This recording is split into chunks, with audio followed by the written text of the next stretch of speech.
So yun guys, tulad ng nasabi ko, papakita ko po sa inyo yung mga kakailanganin and then yung mga tools na dapat gamitin.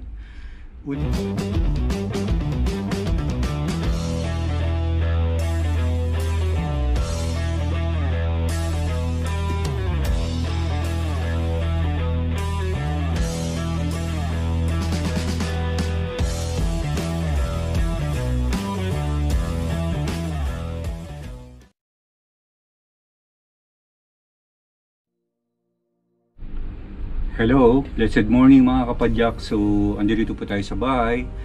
Since medyo wala pa po mga isda, so ngayon medyo nagbabike-bike muna tayo habang hinihintay po natin yung season ng isda. So ngayon po, dito sa video ko, ipapakita ko po sa inyo kung paano po pag-install ng GoPro sa inyong mga bike na hindi nyo na po kailangan bumili ng mga handle para sa GoPro, something ganyan, o adapter. Dito po ipapakita ko po sa inyo na DIY, sarili pong idea and then gawa. Try nyo po, baka sakali po magustuhan nyo and then makatipid po kayo. So yun po, samahan nyo lang po ako. Dito susunod na video, papakita ko po sa inyo mga materials na gagamitin, mga tools, at the same time po paano po magkapit. Bye, God bless. So yun guys, tulad ng nasabi ko, papakita ko po sa inyo yung mga kakailanganin and then yung mga tools na dapat gamitin. Una po sa lahat, ito po yung battle cage adapter na nabibili po natin sa mga bicycle shop. Ito po kinakabit sa handle, tapos dito po lalagay yung battle cage para dun sa ating inumin. So ito po, pinili ko po yung rotate, yung naiikot para mas maganda po. Yung naiikot yung pinili ko, yan. So ito po ang gagamitin natin para dun sa ating GoPro. And then ito naman po, kung mapapansin niyo po, ito po yung GoPro 7. Lahat po ng GoPro is meron siyang lalagyan. Ito. Yun po. Ito po ang gagamitin natin. So tanggalin natin.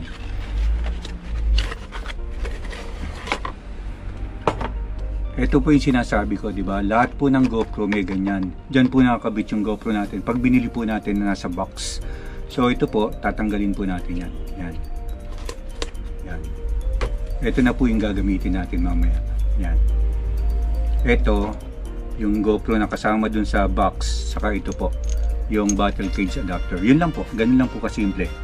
Ngayon sa tools po, kakailanganin po natin siyempre ng pambutas at allen key. Para lang po panghigpit. Yan po yung mga kakailangan natin. Yan po. So, yun.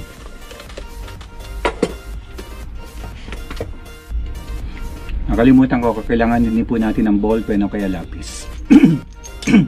So, ang unang step po is siyempre tanggalin po natin itong tornilyo ng ating battle cage holder. Adapter pala, battle cage adapter. Ayan. And then, gagawin po natin yan. Ito po, ilalagay po natin dito, isesentro po natin. Yan. Subukan po natin isentro, yan, isesentro po natin. Yan.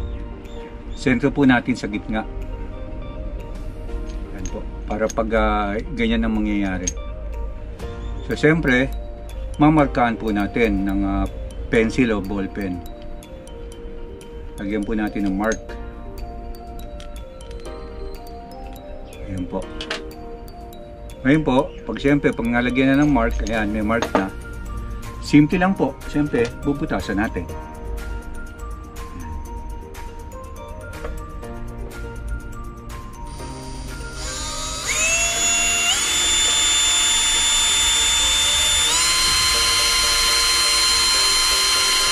Ayan po. Sa kabila, sasalin natin.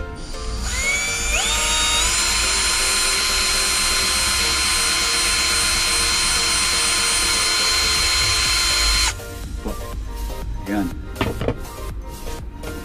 So pagbutas na po yan, so ang pangalawa po natin gagawin, siyempre may butas na po siya, ilalagay na po natin yan.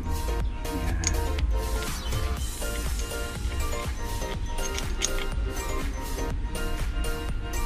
Yan, sakto, may butas. Saka po natin i-screw. Di ba kanina po meron po tayong tinanggal na screw? Ito po, i-screw na po natin siya. Ayan. Opya.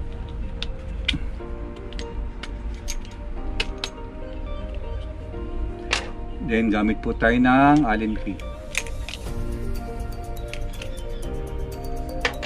Pala. Naman pala eh. Ayan.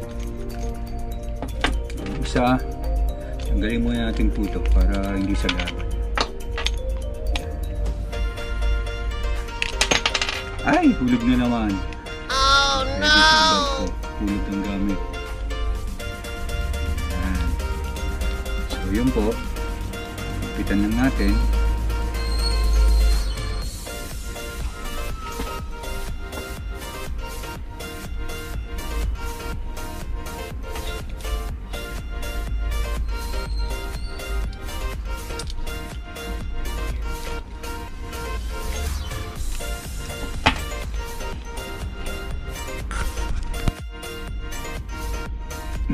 Ayan po, inigpitan lang po natin. Ayan. Sa kabila rin.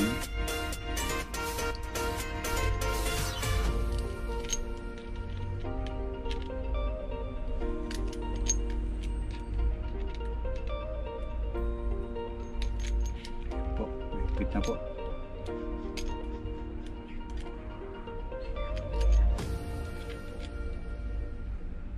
Yun, yan na po.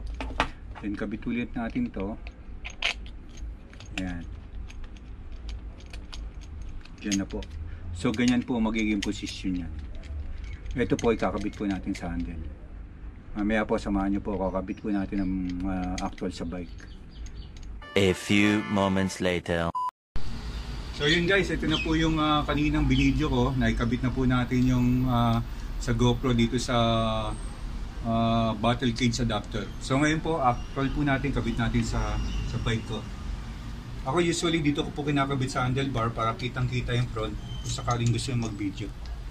Basta si tweet po, maglagay lang po kayo ng sapin para hindi magasgas yung handlebar nyo. Para okay pa rin yung handlebar. Sayang, ginagasgas. Ayan. So, kabit lang tong tornilyo.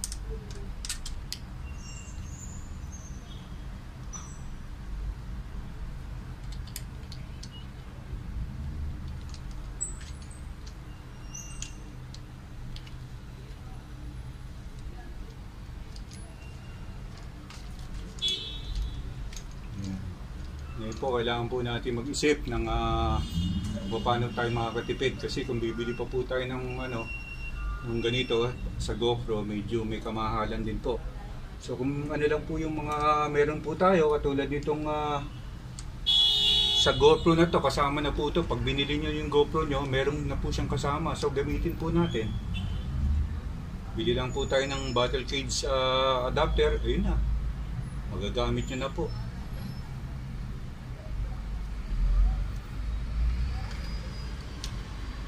Ayan po. So yan, masikip na po yan. So ngayon, kakabit po natin yung GoPro natin. So yung GoPro natin, so tanggalin natin to. Pwede po natin ikot yan. Ayan. Ayan.